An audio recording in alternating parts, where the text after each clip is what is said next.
રાજ્યમાં ઠંડીનો ચમકારો યથાવત, સૂકા પવનો ફૂંકાતા મહત્તમ તાપમાનમાં વધારો, બપોરે મહત્તમ તાપમાનમાં 1 થી 2 ડિગ્રીનો વધારો, રાત્રે લઘુત્તમ તાપમાનમાં 1 થી 2 ડિગ્રીનો ઘટાડો. નલિયામાં 11.5 ડિગ્રી લઘુત્તમ તાપમાન નોંધાયું, ડીસામાં 14.2 ડિગ્રી લઘુત્તમ તાપમાન નોંધાયું, અમદાવાદમાં 17.2, જ્યારે ગાંધીનગરમાં 16 ડિગ્રી લઘુત્તમ તાપમાન નોંધાયું. રાજકોટમાં 16.2, અમરેલીમાં 19.1 ડિગ્રી, પાલનપુરમાં 15.3 ડિગ્રી, ડીસામાં 14.2, તો વડોદરામાં 19.4 અને પંચમહાલમાં 18.2 ડિગ્રી તાપમાન નોંધાયું. હવામાનને લઈ અંબાલાલ પટેલની આગાહી, 8 ડિસેમ્બરથી પારો 10 ડિગ્રીની નીચે જવાની શક્યતા. ઉત્તર ગુજરાત, પંચમહાલ અને કચ્છમાં પારો વધુ નીચે જશે. ગાંધીનગરમાં પણ વધુ ઠંડી પડવાની શક્યતા. મધ્ય ગુજરાત, વલસાડ, જૂનાગઢ, અમરેલીમાં પારો 15 ડિગ્રી રહેવાની સંભાવના. રાજકોટ સહિતના ભાગોમાં પણ પારો 15 ડિગ્રી રહી શકે. 23 ડિસેમ્બરથી જાન્યુઆરીના પ્રારંભમાં ગાત્રો થીજવતી ઠંડી પડવાની આગાહી. 16 થી 22 ડિસેમ્બરે રાજ્યમાં વાદળછાયું વાતાવરણ રહેશે. હળવા અલનીનોની શક્યતાથી ચોમાસા પર વિપરીત અસર પડશે. દરિયાઈ પરિબળો સાનુકૂળ થશે તો ભારતીય ચોમાસું આવી શકે. રાજ્યમાં આગામી 7 દિવસ વાતાવરણ સૂકું રહેશે. 3 દિવસ 2 થી 4 ડિગ્રી તાપમાન ઘટવાની શક્યતા. હાલ ઉત્તર પૂર્વથી પૂર્વના પવન ફૂંકાઈ રહ્યા છે.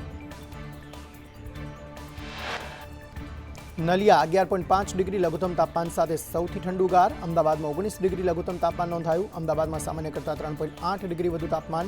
વેસ્ટર્ન ડિસ્ટર્બન્સને લઈ વાતાવરણ બદલાશે.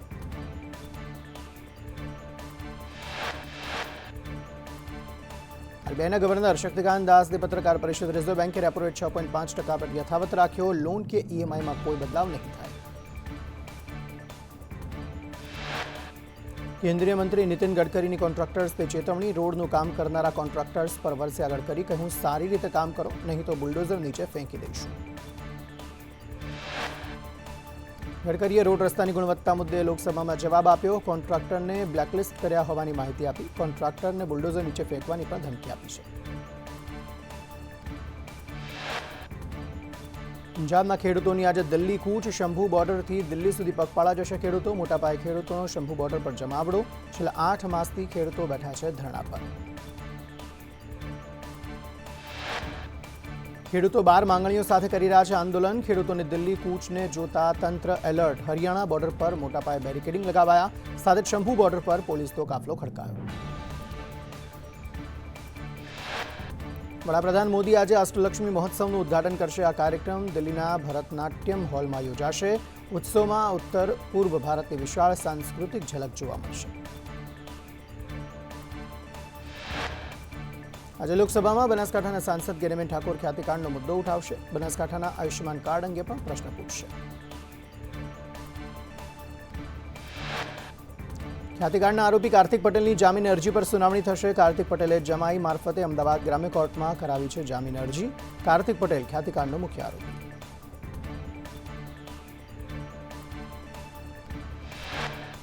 ખ્યાતિકાંડમાં મોતનો આંકડો 3 વર્ષમાં 112 નોંધાયો. 3 વર્ષમાં જ 8,534 દર્દીઓ ખ્યાતિમાં સારવાર લેવા પહોંચ્યા. 1 મહિનો થવા આવ્યો છતાં તંત્રના તપાસના દેખાડા. 11 નવેમ્બરે 2 દર્દીઓના મોત બાદ પણ બેદરકારી. 2 મૃતકોનો હજુ પણ પોસ્ટમોર્ટમ રિપોર્ટ આવ્યો નથી. ઇન્ડિયન મેડિકલ કાઉન્સિલની નોટિસનો જવાબ ન આપ્યો. ખ્યાતિકાંડ મુખ્ય આરોપી કાર્તિક પટેલ ધરપકડથી દૂર. મહાઠગ ભૂપેન્દ્રસિંહ ઝાલાની આગોતરા જામીન અરજી પર આજે અમદાવાદ ગ્રામ્ય કોર્ટમાં સુનાવણી હાથ ધરાશે. બીઝેડના કૌભાંડી ભૂપેન્દ્રસિંહે કરી છે જામીન અરજી. 6,000 કરોડનું કૌભાંડ કરનાર મહાઠગ ભૂપેન્દ્રસિંહ ઝાલા ભૂગર્ભમાં. ઝાલાને ખોટી રીતે ફસાવવામાં આવતા હોવાનો દાવો પણ કરાયો. નામી અરજી પર આ રીતે કાર્યવાહી ન કરવા ઉલ્લેખ. કેસની તપાસમાં પણ સહકાર આપશે તેવો અરજીમાં ઉલ્લેખ. ધરપકડ ન કરવા માંગી છે આગોતરા જામીન અરજીમાં દાદ. વધુ એક પોન્ઝી સ્કીમ. મોડાસાની 3 કંપની સામે ફરિયાદ. આરકે એન્ટરપ્રાઇઝના હરપાલસિંહ, હરસિદ્ધિ એન્ટરપ્રાઇઝના અજયસિંહ અને કેકે એન્ટરપ્રાઇઝના સીઈઓ સામે ફરિયાદ નોંધાઈ. બીઝેડ ગ્રુપનો એજન્ટ મયુર દરજી શિક્ષકો સુધી પહોંચવા શાળામાં નુસ્ખા અપનાવતો. શિક્ષિકા પણ બ્લેકબોર્ડ પર બીઝેડ લખી પ્રચાર કરતા. માલપુરની પ્રાથમિક શાળાનો વિડીયો વાયરલ થયો. શિક્ષકે બીઝેડ ગ્રુપની સરાહના કરતો પત્ર પણ લખી આપ્યો. રાજ્યની 7 મહાનગરપાલિકાઓ નથી ચૂકવતી સરકારને પૈસા. પીવાના પાણી પેટે સરકારને 7,500 કરોડ ચૂકવવાના બાકી. એએમસી પાસે 677 કરોડ, વીએમસી પાસે 4,587 કરોડના લેણા.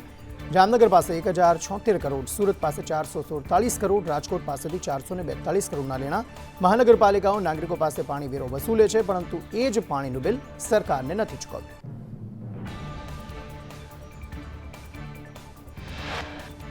અમદાવાદે સાબરમતી, મહી નદી બંને માટે નાણાં નથી ચૂકવ્યા. બિલની રકમ ઉપરાંત દંડ અને વ્યાજ મળી મસમોટી રકમ.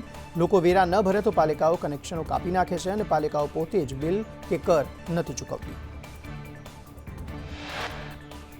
નર્મદા યોજનાના અસરગ્રસ્ત મહિલા પુરુષનો વિરોધ. નર્મદામાં બીએસએનએલ ટાવર પર ચઢી વિરોધ નોંધાવ્યો. પડતર પ્રશ્નોનો નિકાલ ન આવતા મહિલા અને પુરુષે ટાવર પર ચઢી વિરોધ નોંધાવ્યો.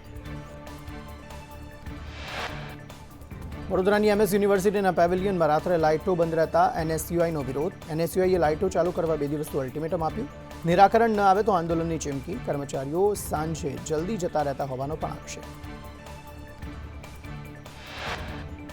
સુરત ભાજપના મહિલા નેતા દીપિકા પટેલના આપઘાતનો મામલો. કેસનું સુપરવિઝન નવા પીઆઈને સોંપાયું. સુપરવિઝન હવે અલથાણના નવા પીઆઈ કરશે. આપઘાતનું કારણ હજુ પણ અકબંધ. ઉનામાં રહેણાંક વિસ્તારમાં સિંહના આટાફેરા. મારુતિ પાર્કમાં સિંહના આટાફેરાના સીસીટીવી સામે આવ્યા. સિંહ આટાફેરા મારે છે તેવો વિડીયો વાયરલ.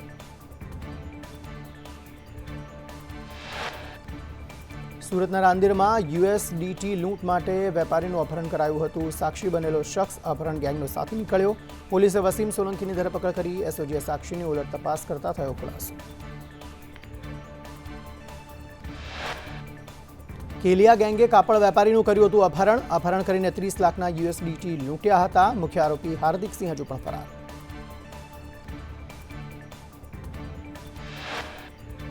અમદાવાદમાં ડફનાળા રિવરફ્રન્ટ પર કારની ટક્કરે મહિલા પોલીસકર્મીનું મોત. મહિલા police constable Shardaben Khadia police સ્ટેશનમાં ફરજ બજાવતા હતા.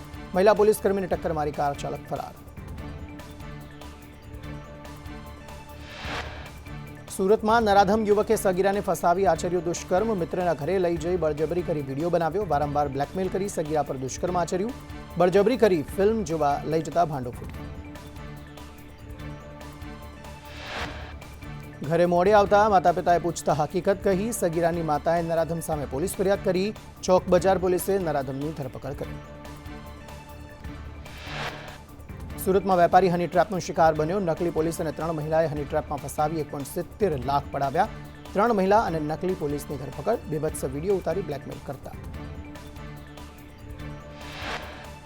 સુરતના વરાછાનો કુખ્યાત બુટલેગર ઝડપાયો. ક્રાઇમ બ્રાન્ચે બાતમીના આધારે બુટલેગર મુકેશ ભાસ્કરની ધરપકડ કરી. આરોપી સામે 10થી વધુ ગુના પ્રોહિબિશનના ગુનામાં વોન્ટેડ હતો ભાસ્કર.